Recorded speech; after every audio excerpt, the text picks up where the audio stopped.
La politique avec Alexis Lacroix. Bonjour Alexis. Bonjour Steve. Et merci de nous rejoindre en studio comme Merci à vous. chaque lundi. Vous êtes le directeur de la rédaction d'ActuJ.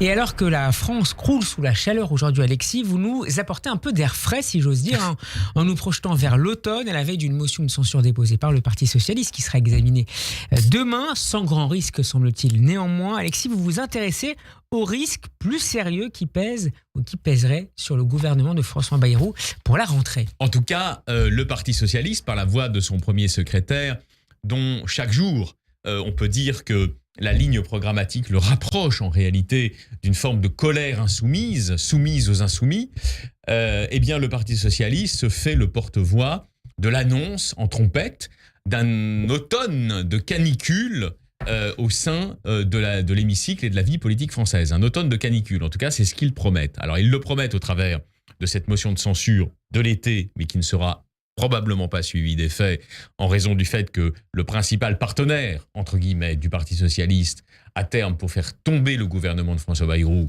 n'est autre que le Rassemblement national. Qui s'y oppose. Qui s'y oppose en pensant ou suggérant que pour l'heure, entre guillemets, l'heure n'est pas venue de faire tomber le gouvernement de François Bayrou. Mais bon, vous savez, nous sommes dans un paysage mouvant, il n'y a pas de majorité absolue, et il y a aussi, c'est vrai, des colères qui s'accumulent, et des mauvaises foi, car on va se dire les choses très clairement, les prétextes allégués, on va venir dans un instant au détail, mais les prétextes allégués par le premier secrétaire socialiste pour justifier le dépôt de cette motion et pour agiter surtout ce qui pourrait être une sorte de rentrée très, très chaude, de rentrée très tumultueuse, de rentrée très chaotée, ne tiennent pas véritablement la route, voyez. On va y venir tout de suite, Alexis. Pourquoi sur ce dossier des retraites et pourquoi maintenant ? Alors, je pense, si vous voulez, que Olivier Faure a montré qu'il était un homme dépourvu de la moindre vision stratégique véritable, mais en revanche, un maître de la tactique. On est quelques semaines après sa réélection à la tête du Parti Socialiste. Et donc, c'est une réélection qui, c'est vrai, a pris à revers, a pris à rebours beaucoup de pronostics. Nous étions d'ailleurs les premiers à penser, et tout l'indiquait pendant l'hiver, qu'il y avait quand même un essoufflement de la dynamique autour du premier secrétaire et un désir incarné par différentes personnes, Nicolas Mayer-Rossignol, mais aussi Carole Delga en backstage, un désir de changement en vue de 2027. Eh bien, il faut en rabattre, nous nous sommes, j'allais dire, collectivement trompés. Il n'y avait pas de désir de véritable movida socialiste. Et donc, nous revenons à une situation qui était peu ou prou celle d'avant les dernières élections, qui était celle de 2023, où le Parti Socialiste se retrouvait naturellement, si j'ose dire, sur le plan idéologique, à la remorque de la France insoumise. Mais avec la volonté, Alexis, d'apparaître comme le premier opposant au gouvernement de François Bayrou. Alors, c'est probablement qu'il y a ça, c'est-à-dire qu'effectivement, il se dit... dans l'optique qui est la sienne, qui est tactique encore une fois, il se dit si je parviens à emmener derrière moi les deux principaux partis d'opposition, en réalité ce que n'est pas le Parti Socialiste, vous voyez, qui fluctue en réalité dans son optique, j'avais même moi-même un peu crié... Vous diriez que ce n'est pas un parti d'opposition aujourd'hui ? Alors, j'avais crié victoire même à un moment, vous savez, où ils ont refusé la perspective d'une censure, mais vous voyez bien qu'il y a une fluctuation. C'est-à-dire c'est un parti hésitant sur sa nature.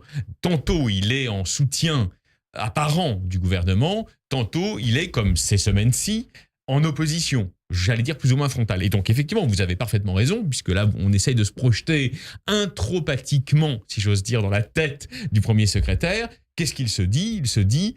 à la perspective de l'automne, disons, quand les affaires sérieuses reprennent, puisqu'il va y avoir la trêve de l'été, eh bien, je serai celui qui aura positionné mon parti, l'ex-rue de Solferino, la vieille maison, qu'il aura positionné comme étant, vous avez raison, le fer de lance du refus de ce qu'ils appellent dans leur langage le libéralisme de François Bayrou. Libéralisme tout relatif, on pourrait en discuter. Sur ce point justement, Alexis, vous avez lu comme moi ces déclarations de François Hollande dans Le Parisien ce week-end.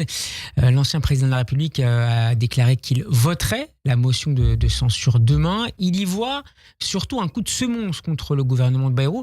C'est pour tous, finalement, pour tous les socialistes, en tout cas, une sorte de veillée d'armes, une manière de fragiliser symboliquement François Bayrou en attendant cette rentrée. Voilà, peut-être plus tendue socialement. Je pense que François Hollande est suffisamment subtil sur le plan politique, il l'a montré à de nombreuses reprises, pour savoir que ce geste de vote de la motion ne sera pas suivi d'effet puisqu'il n'y aura pas de majorité pour faire tomber ce gouvernement. Mais là, c'est pareil. Nous nageons en pleine tactique.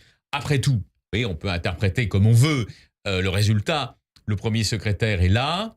François Hollande doit composer avec lui. François Hollande pense aussi, par-delà les échéances de la rentrée prochaine, que tout se jouera dans le bureau d'Olivier Faure, entre lui et Olivier Faure, non pas bien sûr pour la perspective de faire chuter le gouvernement de François Bayrou, perspective qui reste, si vous voulez mon avis, hautement hypothétique, mais en revanche pour la désignation du candidat à la présidentielle. Donc nous avons en fait deux hommes de stature fort différente. François Hollande est un homme d'État de première grandeur et Olivier Faure a montré qu'il était plutôt un politicien, vous voyez, au sens parfois le plus péjoratif. Mais nous avons deux hommes qui chacun pensent qu'ils vont tirer les ficelles pour la présidentielle. C'est la raison aussi pour laquelle, sachant tout cela, François Hollande ne souhaite pas faire un bond en dehors du rang des conformistes. Les conformistes, c'est quoi aujourd'hui au Parti Socialiste ? C'est tous ceux qui hurlent avec les loups, avec Olivier Faure, contre le gouvernement Bayrou, qui franchement, alors là je vous donne mon avis d'éditorialiste, parfois il faut s'engager, ne mérite pas autant d'ire et autant de colère. Alors François Bayrou qui cherche toujours un chemin de conciliation sur les retraites, malgré l'échec pour l'instant du conclave, est-ce qu'il doit surtout s'inquiéter des divisions internes au sein du socle commun, notamment s'il regarde du côté des Républicains de Bruno Retailleau? Alors, oui, vous avez raison, il faut faire attention à cela. Néanmoins, je sais que l'on peut compter sur l'esprit de responsabilité d'un certain nombre de ministres, dont le ministre de l'Intérieur que vous venez de citer, qui ne se retrouve pas dans l'ensemble des mesures proposées. Je crois qu'on peut compter sur l'esprit de responsabilité pour plusieurs raisons. D'abord, ce sont des hommes d'État. Vous voyez, on a souvent l'occasion de parler d'eux et j'y inclus évidemment François Bayrou, même si on peut ne pas être d'accord avec ceci ou avec cela le concernant. Première chose. Et puis deuxième chose, ils ont tous partie liée, c'est-à-dire que leur intérêt politique, quel que soit leur rang ministériel, quelles que soient les fonctions qu'ils occupent, leur intérêt politique, c'est que François Bayrou, qui est un chef d'équipe pas si dysfonctionnel que ne le disent les gazettes, il faut toujours se méfier de ce qu'écrivent les journalistes, est en fait alors là pour le coup, l'homme de la situation de leur point de vue. Vous voyez, s'il y avait les grandes perspectives qu'agitent les opposants actuels avec une certaine démagogie, peut-être sans y croire en partie, peut-être en y croyant aussi à plus moyen terme ou à long terme, si ces perspectives étaient réalisées, c'est-à-dire chute du gouvernement de François Bayrou, voire rêvent certains à haute voix la dissolution qu'ils attendent. Répété encore Marine Le Pen ce week-end. Ils attendent la nouvelle dissolution. Bon, très bien. Eh bien, qu'est-ce qu'il adviendrait ? Il adviendrait probablement un changement de perspective politique qui ferait qu'un certain nombre de ceux qui aujourd'hui sont en responsabilité ministérielle ne seraient plus en responsabilité ministérielle. Donc pour toutes ces raisons, je crois, et là je vous fais une analyse un peu froide, un peu objective, je crois que François Bayrou n'a pas trop à s'en faire vis-à-vis de ses alliés gouvernementaux. Pas de risque de dissolution par ailleurs. Écoutez, c'est marrant, j'y crois pas, mais je me trompe peut-être. C'est désormais possible. On est un an après la dernière dissolution décidée par le président de la République. Bien sûr, mais enfin, vous avez vu les conséquences de la précédente. Je ne sais pas si le président de la République a envie de jouer à nouveau à Néron. Vous voyez, je ne sais pas s'il a envie de ça. J'en doute même, personnellement. Alors, il peut y avoir des gens des visiteurs du soir, comme on dit, qui le lui recommandent. Je ne suis pas sûr que cette fois-ci, il les écoute, si vous voulez ce que je veux dire. Alors, par ailleurs, voilà. Bien sûr qu'il n'y a pas de majorité absolue. Mais là aussi, vous voyez, soyons équitables. Depuis qu'il a pris les rênes de Matignon, au fond, bon, on peut ne pas aimer François Bayrou. Il a réussi à faire naviguer plus longtemps que son prédécesseur. Mais bien sûr, et à faire naviguer son esquif entre les différents icebergs qui se présentaient sur son chemin. Sans grandes avancées néanmoins sur le plan politique, Alexis. Alors, il tient, certes. Bon, pour faire quoi ? Alors, oui, simplement, il a des ministres qui font. Vous voyez ? Donc, vous avez raison, peut-être que lui, individuellement, mais je suis un peu moins sévère, vous voyez, que l'esprit du temps caniculaire, là, qui va absolument déclencher un 1789 contre François Bayrou. Je me méfie, vous voyez. D'abord, pourquoi à la place ?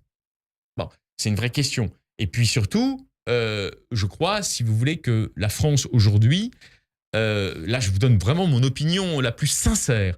A-t-elle besoin de changer de Premier ministre ou a-t-elle besoin de renforcer un cap qui s'est dessiné en gros depuis septembre dernier ? chacun se fera son opinion, chacun répondra comme il veut, voyez.